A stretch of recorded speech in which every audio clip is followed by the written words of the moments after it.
What makes a great stealth game? Well, in many ways, a great stealth game is like a game of chess. You have to think and examine your surroundings before deciding on what move you should take in order to advance. However, unlike a game of chess, you are the only figure on the board, meaning that the enemy has to have a certain handicap in order to make things fair. That is where enemy vision comes in, and that's exactly where we'll begin. In its most basic and primitive form, we will find Rockstar's Red Dead Redemption 2 and Grand Theft Auto Online. There, NPCs use cones directly in front of them for vision. If you enter said cone, you will be spotted, and if you stay out of it, you won't. At least that's how it's supposed to work. But it's often not that simple. Despite these cones of visions, NPCs also have peripheral vision that is not shown, meaning you can get spotted from outside of their cones of vision, and because there is no meter of detection, you're either fully in stealth or fully spotted. There is no in between, and you only have a split second to take them down before everyone is automatically alerted. That exact system is also used in the Batman Arkham series, and it's honestly just as bad. This system makes stealth extremely volatile, as you not only can never be certain if you are in an enemy's sight or not, but also even their slightest glimpse at you will result in full alert. This system is very much the original bare bones method that was used in the very early days of stealth gaming. The Arkham games never changed it, despite them dating back from 2008, and Rockstar, I'm assuming, was too busy with programming shrinking horse testicles to worry about proper stealth. Still, there is no reason why this mechanic should ever be used again, especially when there's one so much better, the meter.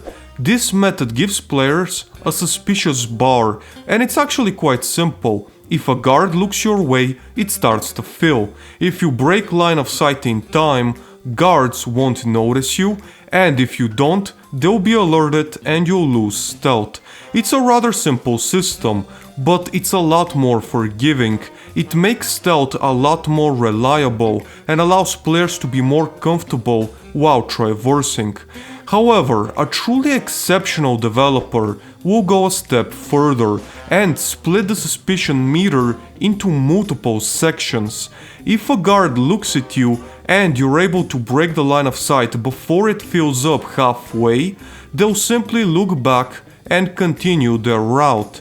However, if it fills up over halfway, they'll become suspicious and come to investigate your last known location, which can either result in getting spotted or luring them into a position where you can catch them.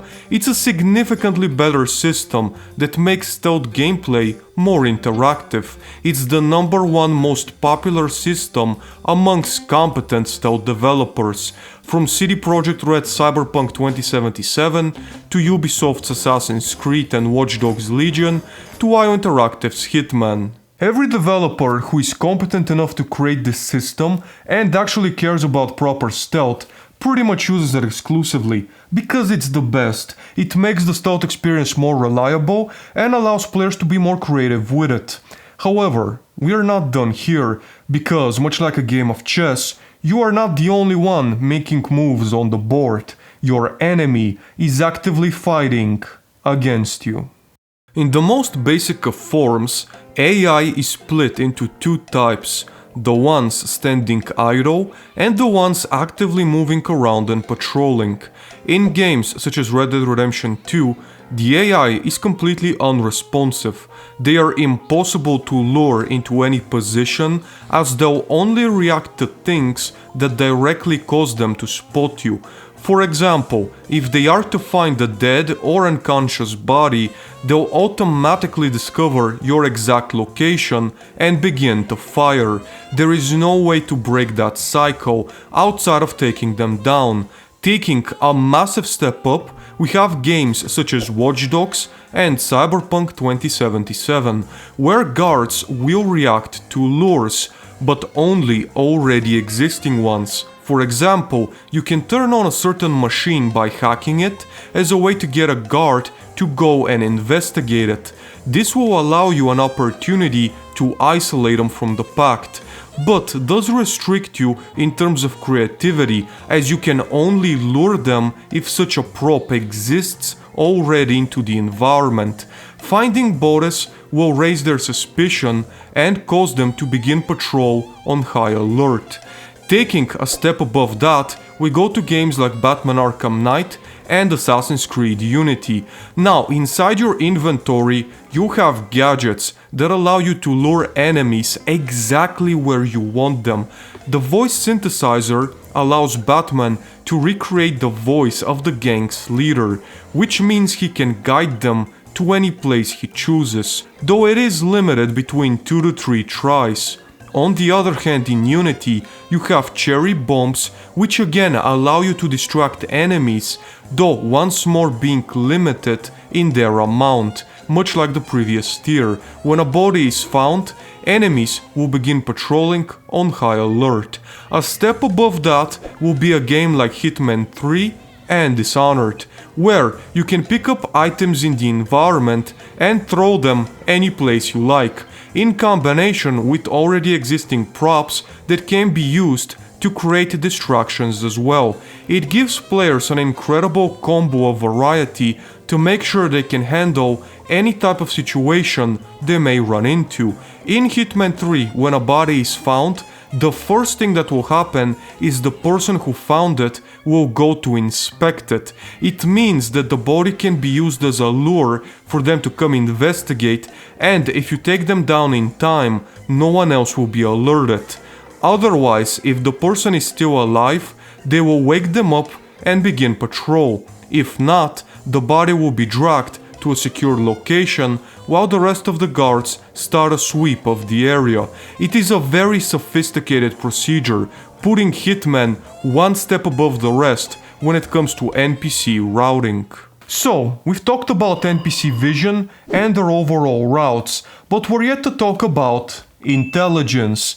Going back to chess, the different figures on the board have their own unique abilities, and much like their masters, they learn from your strategies. They're very unlikely to make the same mistake twice.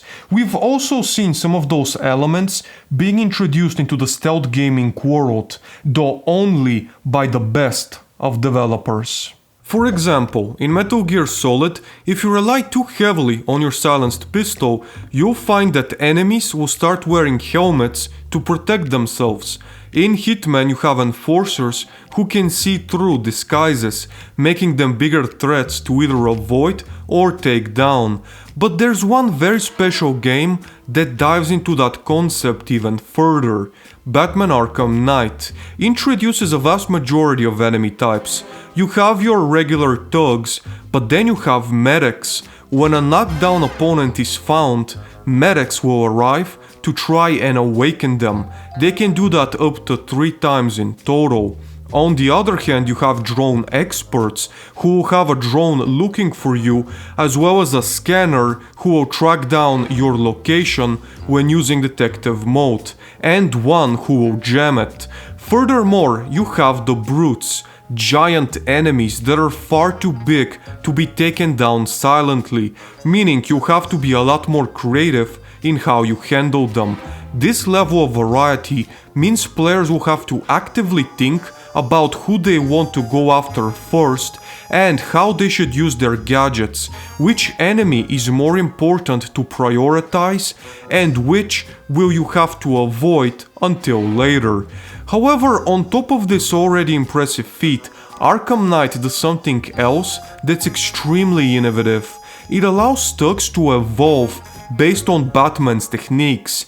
If you use crate takedowns too often, they will throw a grenade inside to destroy the crates and prevent you from using them, as well as look down every time they're near one. If you do too many inverted takedowns, they will throw explosive onto your gargoyles to prevent you from climbing on top of them. but they will also place mines on the ground and group together to walk back to back and protect each other from silent takedowns. It is an incredible feat of ingenuity from the developers, as it means no one strategy can rule all. You have to mix things up and constantly come up with new ways in which to approach predator encounters, and it's one of the reasons Arkham Thugs can feel so alive. We have never seen that level of NPC variety and the ability to evolve, think and change in real time, an incredible feat that needs to be rewarded. However, in order for you to hunt down your rivals, you first need to know where they are. Of course, in a game of chess, that's simple enough, you can just look at the board. But in order for the lowering of enemy vision to actually make sense, there must be a reason for it. Fog, forest and architecture usually does the trick, but your enemies are not the only ones affected by that. You are as well. So how would you go about collecting the information you need in order to create a scheme?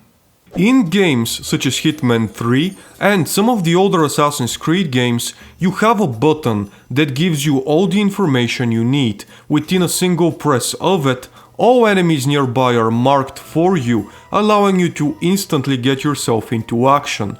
And although helpful, there's certainly a feeling that it makes stealth encounters far too easy, as the player doesn't need to do any prep work before entering into a hostile area. The Batman Arkham series in some ways shares that problem, though they've come up with the solution of having a signal jammer, which will neutralize detective mode and not allow you to use it until you take them down. They also have a signal scanner who tracks down your exact location every time you use it. Those are just a few ways for the developers to try and balance what is obviously a very strong tool that players can abuse. If we were to take a step forward, however, we would find games such as Cyberpunk 2077, Watch Dogs, Ghost Recon Wildlands, and the newer Assassin's Creeds. All will give you some tools that you can use in order to gather information, an eagle or a drone which can fly overhead and tag enemies, while in Cyberpunk and Watch Dogs' case, you'll be using cameras mostly to tag roaming enemies. Doing so may take more time, but you will always have them marked for you from that point on and be able to know their exact route and location. Even if it takes a bit more time, it just feels more immersive and rewarding to be able to plan a strategy ahead of time and have a look at the overall area you're presented with. But no matter what your strategy is, the area itself will always play an important element. It can drastically alter your plans, but not always for the worse, as in some instances the location on its own can be more deadly than any assassin. Not in the case of Red Dead Redemption 2. Once again, the bare bones mechanics leaves us with no real options for accident kills, leaving you to either shoot or use melee takedowns as your only means of assassination. Moving upwards, we will find Assassin's Creed Unity. Although we still don't have many real opportunities for stealth kills, at least we find interactable environment, allowing Arno to hide and strike enemies from the shadows. An upgrade from that are games like Watch Dogs, where we can hack certain props to blow them up and neutralize enemies, though we are limited only to specific traps. An upgrade from that comes in both Arkham Knight and Hitman 3, where now we find an environment that can be fully manipulated to our benefit, blowing up canisters or mines to take down targets, falling chandeliers, stair lifts, and destroying glass walkways, while for Hitman it's even more advanced. You can poison foods and drinks, create electrocutions, cause explosions, and much more. In both games, the environment itself plays an important element that allows players to take down enemies from distance while in relative safety, making you feel more than just a basic assassin. You are now a puppet master, much like the main protagonist of a Home Alone movie. Your biggest weapon is your creativity and the world around you. Though that is not all, there is one last thing that truly determines whether the map or location you're playing is actually any good or not, and that is freedom of approach. The worst showcase of it would be a game like Hitman Absolution, extremely linear levels that usually have only one entry point and one exit. It makes for a rather boring paint-by-the-numbers encounter and limits the replayability of levels massively. A step forward would look something like GTA Online's Casino Heist. Despite having multiple entry and exit points to it, they are rather limiting and often tend to lead to the exact same overall location. A significant improvement we see in games like Hitman, Cyberpunk, Assassin's Creed and many more that have a multitude of different entry and exit points that all lead to completely different areas of the maps. It means your playthroughs can vary massively, and it actively encourages replayability in order for you to try new paths and experiment with them. Of course, there are other things worth considering as well, like being able to hide and disappear after you've already been discovered, as well as level replayability. However, they are more situational based on the developer's design. These 6 things will probably not make the greatest stealth game of all time, but they can certainly be of great help to anyone looking to enter into this genre, or at least that's my belief based on my decades worth of experience in it. You can post yours in the comments below.